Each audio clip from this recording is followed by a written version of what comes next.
The story of Elidyr and the Tylwyth Teg is the oldest surviving Welsh fairy tale.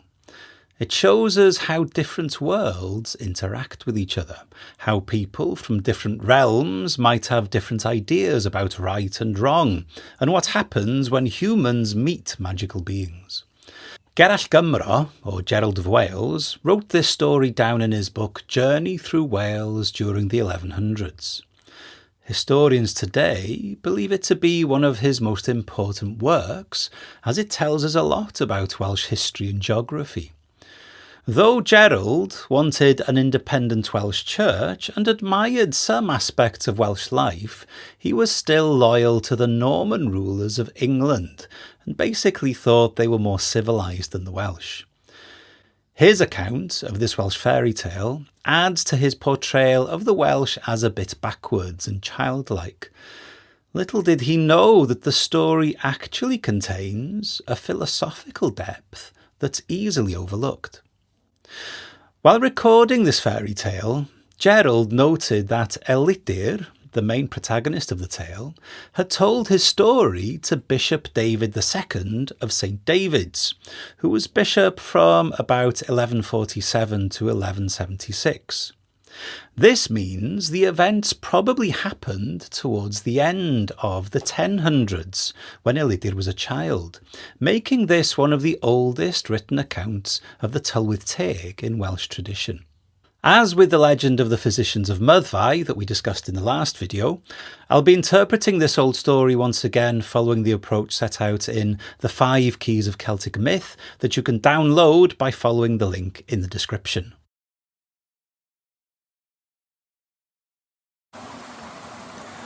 Almost 1,000 years ago now, there lived a 12-year-old boy called Elidyr, who was studying to become a priest. But finding his teacher's strict discipline and frequent punishment too much, he ran away and hid himself under the hollow bank of a river. After 2 days without food in the secluded spot, he was approached by 2 very small human-like beings.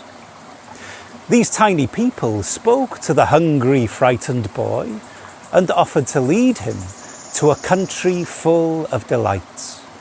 Excited by this promise, Elidyr agreed to follow his strange new guides. They led him through a dark underground passage that eventually opened into a beautiful realm of rivers and meadows and woods and plains. But this other world lacked the full brilliance of the sun. All days were darkened by a persistent cloudiness, and the nights were very dark without moon or stars. After arriving in this dark underworld, Elidyr was presented to the king of this realm, who examined him thoroughly before entrusting him to his son, a boy of similar age to Elidyr. The inhabitants of this subterranean country were all small in stature, but perfectly proportioned. They were all fair of complexion with long, flowing hair. Their horses and greyhounds were similarly tiny to match their small size. As Elidyr crosses from the human world into the fairy realm, we come to the central theme of the story, the permeable boundaries between ordinary reality and the extraordinary and mysterious otherworld. This shows us several important boundaries. Most obvious is the riverbank, a dividing line between solid earth and flowing water, between stability and change. The hollow bank creates an in-between place that's neither fully of the earth nor fully of the water. This liminal place becomes the doorway to another reality entirely. The subterranean passage again adds to this sense of transition, representing the journey from one state of being to another. The period of fasting for 2 days is also worth paying attention to, as it appears to make Elidyr more receptive to otherworldly encounters. This detail suggests that altered states, brought about through hunger, solitude, or even emotional distress, can thin the veil between worlds, allowing for some type of extraordinary perception. His escape from education and punishment could represent a rejection of the structured, rules-bound human world, creating the psychological conditions for encountering the alternative reality of the Tylwyth Teg and their fairy realm. The persistent cloudiness of the fairy world and its darker nights without moon or stars establishes another key boundary, one based on light or lack of it, rather than physical space. This subtle difference in light shows us that while the fairy realm may appear similar to the human world with its meadows, rivers and forests, it exists under fundamentally different conditions. This lack of light might also suggest how the human mind can only partially comprehend the mysterious and the supernatural. Elidyr discovered that the Tylwyth Teg lived quite differently from humans. They consumed neither flesh nor fish, living instead on milk seasoned with saffron. More striking than their diet were their moral qualities. They never took oaths and detested lying. When returning from visits to the surface world of humans, they would comment on the human vices of ambition and infidelity and inconsistency. Even though they had no obvious religious practices, they appeared to be singularly devoted to truthfulness. The young Elidyr made frequent journeys between the subterranean realm and the human world, sometimes accompanied by his fairy guides and sometimes travelling alone. Though he had this extraordinary secret, Elidyr confided only in his mother about his experiences, describing in detail the nature and life of these fairy people. Fascinated by her son's tales, his mother eventually made a request that would prove disastrous. She asked Elidyr to bring back something gold from the fairy realm as proof of his incredible story. Pressured by his mother, Elidyr waited for an opportunity and stole a golden ball that the king's son used during play. With this precious object clutched tightly in his hand, he hastened toward the passage that would lead him home. But two of the fairy folk discovered the theft and immediately pursued him. Elidyr ran faster, the golden ball heavy in his grip, his heart pounding with fear and excitement. He could see the entrance to the human world just ahead, could feel the change in the air as he approached his own realm. He had nearly made it to his home when disaster struck. He stumbled at the doorway. The golden ball fell from his grasp, and in that moment the fairy pursuers seized their treasure and departed, showing contempt and derision toward the boy who had betrayed their trust. Filled with shame and remorse for his actions, Elidyr attempted to return to the subterranean realm through the tunnel the fairies had shown him. But despite searching for nearly a whole year along the riverbank, retracing his steps countless times, he could never again locate the entrance to their magical domain. The door between worlds had been permanently closed to him. In his later years, having become a priest as originally intended in his youth, Elidyr could never relate the story without shedding tears. The memory of what he had lost through his moment of dishonesty remained a source of profound regret throughout his life. The story of Elidyr contains elements that would become common features in later fairy tales across Celtic traditions. The hidden entrances to otherworldly realms, the moral purity of the Tylwyth Teg, and the consequences of human transgressions against them. So let's explore the deeper meanings of this old story by working through some of the 5 keys of Celtic myth. The tale of Elidyr establishes several fundamental opposites. The most important, as with the legend of the physicians of Myddfai, is the contrast between the human world and the fairy realm. Again, physically represented by the opposition between surface and depth, or the subterranean spaces. This contrast also extends to Elidyr's own experiences, the harsh discipline of human education versus the delights of the fair folk. But the moral oppositions in the story are perhaps the most important. The Tylwyth Teg abstain from meat, never swear oaths, and detest lying and falsehoods, while humans are known to suffer from ambition and infidelity and inconsistency. This ethical contrast establishes the fair folk as embodiments of truthfulness and moral purity, against which human moral weakness appears especially troubling. Yet this opposition isn't presented as perfectly balanced either. The fairy criticism of human morality suggests that their perspective is somehow superior, offering a kind of transcendent perspective that human ethics fail to achieve. The natural world in Elydyr's tale is more than just a setting. It's where different realities come together.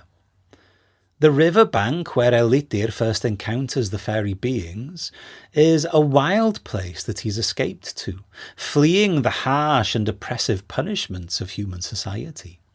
The riverbank is itself a place where natural elements meet and mingle, earth and water, above and below, visible and hidden. The subterranean passage leading to the fairy realm suggests a hidden dimension in the wild places of the world, far from the strict rules of civilization. This supernatural underworld can itself also be understood as a metaphorical description of a different layer of reality beneath the visible world.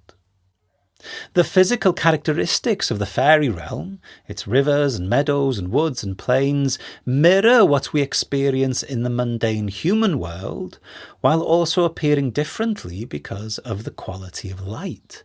This similar yet different land suggests that it's somehow related to, yet separate from nature. It can also connect and then disconnect apparently on a whim, abiding by the wishes of its inhabitants, the Tylwyth Teg. Their fairy diet, avoiding flesh and living on milk and saffron, shows us their particular relationship with nature. Unlike humans who kill and eat animals, the fair folk appear to live in a more balanced relationship with other creatures. Their vegetarian practice suggests an ethical approach to nature. They practice restraint rather than kill. All in all, the fairy realm appears to be a place of high ideals. The Tylwyth Teg live in a state of harmony with the nature of their underground realm. This harmonious existence appears to have struck a kind of perpetual balance, where the Tylwyth Teg practice the ethics of truth and integrity and moderation. I'm not going to discuss the third key, but the story certainly does explore the theme of time, especially its connection to memory. Let me know in the comments how you would interpret this theme. The relationships in Elydyr's tale reveal both the possibilities and limitations of connections that span different realms of existence. In the first meeting between Elidyr and his fairy guides, there is a mutual curiosity and respect. They offer him escape from human punishment, while he provides them a window onto the human world. The relationship between Elidyr and the Fairy King's son is also an important parallel. Two boys of similar age forming a connection despite coming from very different worlds. Elidyr finds his appropriate place in the other world, showing how mortals can live there successfully, so long as they abide by the ethics of the fairy realm. We can perhaps guess that Elidyr might have stayed there forever, had he only respected their ways. Elydyr's relationship with his mother is a more complicated situation. By confiding only in her, he naturally places his trust in the one person he would have expected to have his best interests at heart. But her request for gold as proof, clearly motivated by greed, ultimately leads to Elidyr losing his place in the supernatural society he has joined. Perhaps it was only because of his childhood innocence that Elidyr could coexist with the Tylwyth Teg, but once the more jaded morality of his adult mother influences him, his innocence is lost and he must leave. Looking at the pattern of episodes in Elydyr's story reveals how it connects to the broader traditions of Celtic myth and storytelling. The basic sequence is: the mortal enters a liminal state. In Elydyr's story, this is escaping punishment and fasting. Supernatural beings appear, the fairies under the riverbank. He gains access to the other world, the subterranean passage. There is a period of peaceful coexistence, play with the fairy child. There is an otherworldly temptation, mother asks for fairy gold, and this breaks the relationship, theft of the golden ball, resulting in a separation from the other world, that is, he's denied re-entry, and the lifelong impact of the encounter. He cries from grief whenever telling the story. This pattern of events is similar to other Celtic otherworld journeys. Perhaps the most intriguing comparison is with the first branch of the Mabinogi that was first written down only a generation or so before Elydyr's story, and perhaps in the same part of Wales. In the first branch, Pwyll goes hunting in the wilds at the border of his own kingdom, and so is likewise in a liminal state. He also meets a supernatural being, in this case Arawn, king of the otherworld. He's also granted access to the otherworld and is guided there by Arawn. Pwyll spends a period of peaceful coexistence at Arawn's court, and in a sense finds a place for himself in the otherworld. Pwyll is also tempted in the otherworld, sleeping every night in bed with the most beautiful queen of the otherworld. But differently to Elidyr and his mother, Pwyll does not act on the temptation. Instead, he refrains from taking advantage of the otherworldly queen, and so the relationship between mortal and immortal isn't broken. As a result, he isn't separated from the otherworld, and instead becomes lifelong friends with Arawn, the long-term impact being a positive one. When we compare Elydyr's story with the first part of the first branch, we can see they follow a similar pattern, but end differently. Both stories show what happens when a mortal meets magical beings and visits their world. The big difference is in the choices they make.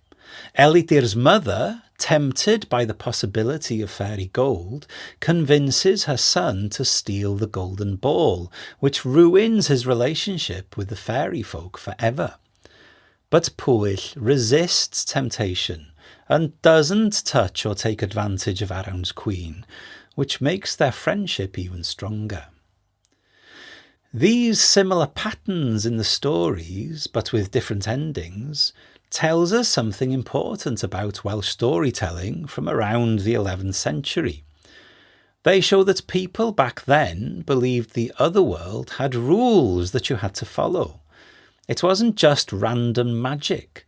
There were consequences for your actions when dealing with the mysterious reality.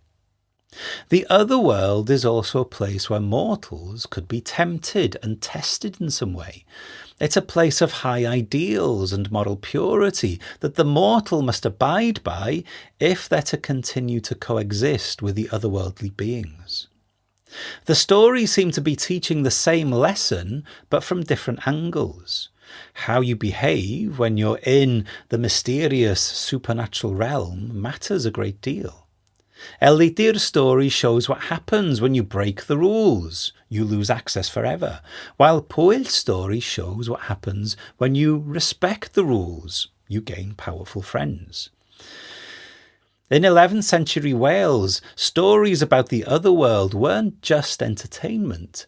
They helped people think about important matters, like how you should act when you're encountering something mysterious. What happens when you're tempted to take something that isn't yours? How can we create lasting relationships with the mysterious powers of the otherworld? In the last part of Elydyr's tale, we learn of his lifelong grief for the fairy realm. But even though his connection to the otherworld was lost, at least one thing remained with him: an understanding, perhaps even an adoration of their high ideals, and a grief for it that brought him to tears whenever he recalled his experiences. This transformative outcome suggests that even brief connections with a mysterious otherworld can result in long-lasting changes for us mere mortals. Elydyr's tears when telling the story wasn't just nostalgia for lost wonders, but a more profound grief, an awareness of a more perfected realm that remains inaccessible to humans. The tale clearly had a lasting impact on later Tylwyth Teg traditions. Parts of Elydyr's story, the subterranean fairy realm, the moral superiority of the fair folk, and the consequences of human failings, became standard features in later Welsh fairy tales, shaping how generations of Welsh people thought about the boundaries between ordinary and extraordinary reality. In our contemporary world, we still navigate boundaries similar to those Elidyr encountered, between visible and invisible realities, between what's known and what's inevitably always unknown, between competing ethics, between what we can grasp and what eludes our understanding.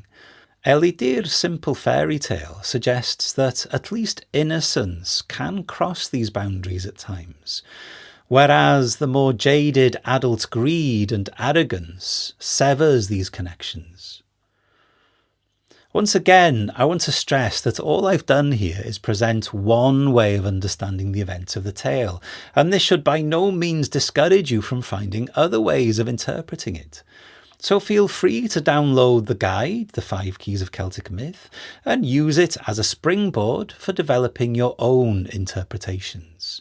This certainly is not the last word on this story.